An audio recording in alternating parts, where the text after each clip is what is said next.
Morning. ഈ പുതിയ പ്രഭാതത്തിനായി ദൈവത്തെ സ്തുതിക്കുന്നു. ഈ രാവിലെ സമയം എഫേസ് ലേഖനം 5-ാം അധ്യായത്തിൽ നിന്നുള്ള ചില വാക്യങ്ങളൊന്ന് വായിക്കട്ടെ. 1-2 വാക്യങ്ങൾ.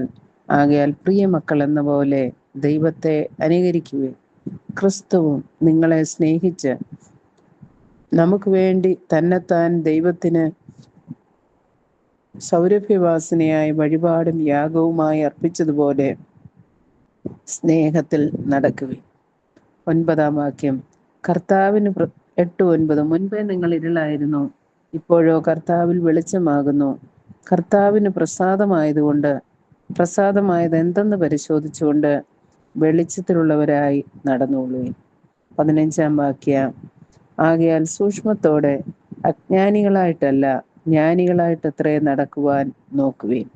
20-ാം വാക്യം. നമ്മുടെ കർത്താവായ യേശു ക്രിസ്തുവിന്റെ നാമത്തിൽ ദൈവവും പിതാവുമായവന് എല്ലായ്പ്പോഴും എല്ലാറ്റിനും വേണ്ടി സ്തോത്രം ചെയ്തുകൊള്ളുവേൻ.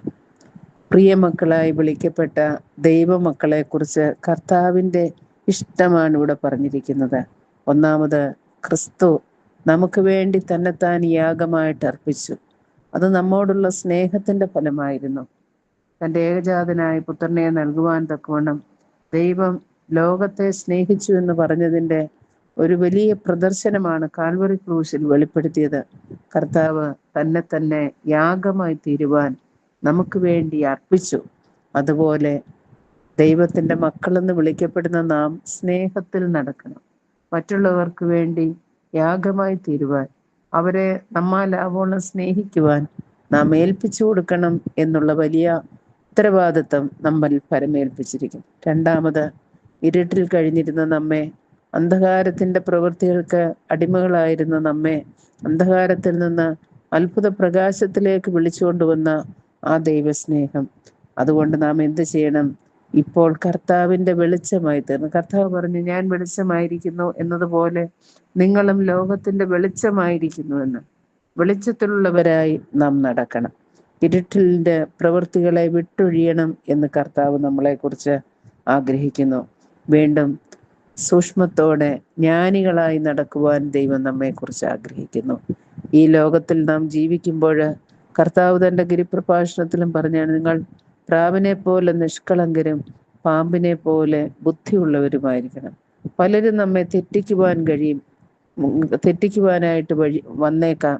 എന്നാൽ അതിൻ്റെ മധ്യത്തിൽ ബുദ്ധിയുള്ളവരായി, അതാണ് പൗലോസ് അപ്പോസ്തലൻ പറയുന്നത്, ക്രിസ്തുവിനോടുള്ള ഏകാഗ്രതയും നിർമ്മലതയും വിട്ട് നിങ്ങളെ വഴിതെറ്റിച്ച് കളയുവാൻ വരുന്ന ആ പൈശാചികന്റെ ശക്തിയെ നിങ്ങൾ ബുദ്ധിയോടെ ഒഴിഞ്ഞു കളയണം. കർത്താവ് വിശ്വാസികളെ കുറിച്ച് അല്ലെ ദൈവമക്കളെ കുറിച്ച് ആഗ്രഹിക്കുന്നത് അതും കൂടെയാണ്. ഈ ലോകത്തിൻ്റെ ചതിവും ഈ ലോകത്തിൻ്റെ വഞ്ചനയിലും പെട്ടുപോകാതെ ബുദ്ധിയോടെയും നിർമ്മലതയോടെയും നാം ജീവിക്കണമെന്ന് ദൈവം നമ്മെക്കുറിച്ച് ആഗ്രഹിക്കുന്നു. ഇതിൽ എല്ലാം ഉപരിയായിട്ട് കർത്താവ് 20-ാം വാക്യത്തിൽ നമ്മളോട് പറയുന്നത്, എല്ലായ്പ്പോഴും എല്ലാറ്റിനും വേണ്ടി പിതാവായ ദൈവത്തിന് നാം സ്തോത്രം ചെയ്യണം.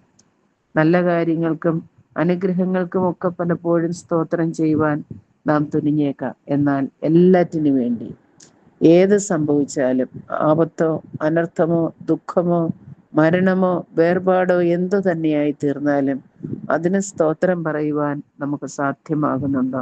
കർത്താവ് നമ്മെക്കുറിച്ച് ആഗ്രഹിക്കുന്നു. മാത്രമല്ല, എല്ലായ്പ്പോഴും ഏതവസ്ഥയിൽ നാം ഇരിക്കുമ്പോഴും, പ്രശ്നത്തിൻ്റെയും പ്രതിസന്ധിയുടെയും നടുവിലും സന്തോഷകരമായ സന്ദർഭങ്ങളിലും എല്ലാം ഒരുപോലെ കർത്താവിനെ സ്തുതിക്കുവാൻ, കർത്താവിന് നന്ദി കരയേറ്റുവാൻ നമുക്കിടയാകുന്നുണ്ടോ?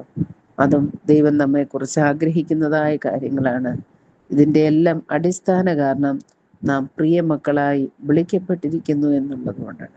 അപ്പാപിതാവേ എന്ന് വിളിക്കുവാൻ തക്കവണ്ണം പുത്രത്വത്തിൻ്റെ ആത്മാവിനെ നമുക്ക് തന്ന് ദൈവ കുടുംബത്തിലേക്ക് നമ്മെ ദത്തെടുത്തത് കൊണ്ട് നാം ദൈവമക്കൾ എന്നുള്ള പദവി കാത്തു സൂക്ഷിച്ച് ഈ ലോകത്തിൽ ജീവിക്കേണ്ടവരാണ്. അതുകൊണ്ട് നാം സ്നേഹത്തിൽ നടക്കണം, വെളിച്ചത്തിൽ നടക്കണം, ബുദ്ധിയുള്ളവരായിട്ട് ജ്ഞാനികളായിട്ട് നടക്കണം.